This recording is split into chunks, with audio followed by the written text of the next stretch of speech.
સ્વચ્છતામાં number 1 મેળવનાર સુરતમાં સુવિધાઓ મેળવવા માટે અનેક ફરિયાદો કરાઈ છે, જેમાં ચોમાસા પહેલા જ મચ્છરોના ત્રાસથી શહેરીજનો ત્રાહિમામ પોકારી ઉઠ્યા છે. તો લોકો દ્વારા કરાતી ફરિયાદો તપાસ વગર દફતરે કરાતી હોવાના વિપક્ષના આક્ષેપ વચ્ચે ડ્રેનેજ સમિતિના ચેરમેને મીડિયા સાથે વાત કરી હતી. સુરત શહેરને સ્વચ્છતામાં દેશભરમાં નંબર 1 મળ્યું છે. જો કે હજુ પણ અનેક જગ્યાએ વિવિધ પ્રાથમિક સુવિધાને લઈ લોકોને ફરિયાદો કરવી પડી રહી છે. ત્યારે સુરતમાં સ્વચ્છતા માટે રોજેરોજ શહેરીજનો ફરિયાદો કરી રહ્યા છે. ચોમાસા પહેલા જ મચ્છરોના ત્રાસથી શહેરીજનો ત્રાહિમામ પોકારી ઉઠ્યા હોય. ડ્રેનેજ, પાણી, રોડ અને ગેરકાયદેસર બાંધકામોમાં મચ્છરોના ઉપદ્રવને લઈ સુરત મહાનગરપાલિકામાં સુરતીઓએ 14,65,000 જેટલી ફરિયાદો કરી હોવાનું સામે આવ્યું છે. તો ડ્રેનેજની સમસ્યાથી ત્રસ્ત સુરતીઓએ 4 વર્ષમાં 2,43,000 ફરિયાદ કરી હોવાનું સામે આવ્યું છે.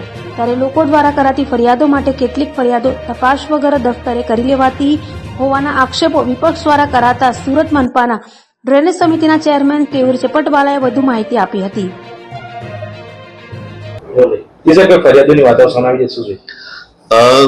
હાલમાં જે વિપક્ષના સભ્યો દ્વારા ફરિયાદોની વાત કરવામાં આવી છે તે ફરિયાદનો સમયગાળો કોઈ 2-4 મહિનાનો નહીં પણ લગભગ 4 વર્ષનો સમયગાળો છે.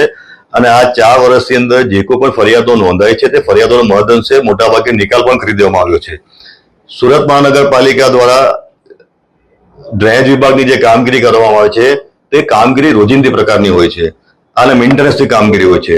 જેમ કે કુંડીઓ સફાઈ કરવાની, ગટર લાઇનની અંદર નેટવર્કમાં કચરું ભરાયું તે દૂર કરવાનું, ગટરો ઉભરાવી, વરસાદી પાણીનો ભરાવો થવો, આમ રૂટીન પ્રકારની મેન્ટેનન્સની કામગીરી હોય છે.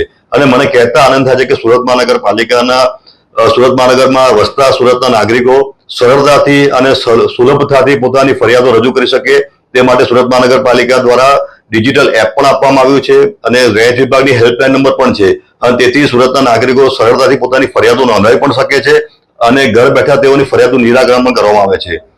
વિપક્ષના સભ્યો દ્વારા જે આરોપ મૂકવામાં આવ્યો છે તેઓ ખુલાસો નથી કર્યો કે તેમાંથી કેટલા ફરિયાદનું નિરાકરણ થયું છે.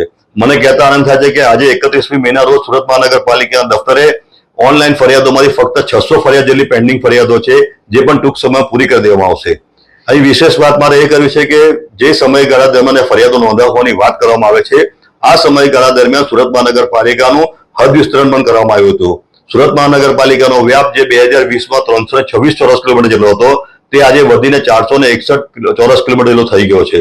એટલે કે લગભગ 146 ચોરસ કિલોમીટરનો વધારો સુરત મહાનગરપાલિકાના હદમાં થયો છે. ત્યારે સ્વાભાવિક છે કે સુરત મહાનગરપાલિકામાં જોડાયેલા નવા નગરો, નવા ગામડાઓમાં ડ્રેનેજ અને સ્ટોર્મની સુવિધાઓ કાં તો અપૂરતી હોઈ શકે છે અથવા નહીં હોય. અને તેથી સ્વાભાવિક છે કે આ વિસ્તારોમાંથી ડ્રેનેજ અને સ્ટોર્મની ફરિયાદોનું પ્રમાણ થોડું ઘણું વધારે હોઈ શકે છે. પરંતુ સુરત મહાનગરપાલિકાના શાસકો દ્વારા આ તમામ નવા વિસ્તારોમાં ડ્રેનેજ અને સ્ટોર્મની સુવિધાઓ ઝડપથી પ્રાપ્ત થાય તે માટે યુદ્ધના ધોરણે કામગીરી શરૂ કરવામાં આવી હતી. અને હાલ મોટાભાગના વિસ્તારોમાં આ નેટવર્ક નાખવાની કામગીરી પૂર ઝડપે ચાલી રહી છે અને ટૂંક સમયમાં તમામ નવા વિસ્તારોને પણ સ્ટોર્મ અને ડ્રેનેજ નેટવર્કના જોડાણથી જોડી દેવામાં આવશે. ભરીમાતાની જે ફરિયાદો અને રજૂઆતો થઈ છે તે તપાસ કરતા જાણવા મળ્યું છે કે આ વિસ્તારમાં જમીનની માલિકીને લગતા પ્રશ્નો અને કેટલીક કોર્ટ મેટરો ચાલી રહી હોવાના કારણે પ્રશ્ન ગૂંચમાં પડ્યો હતો.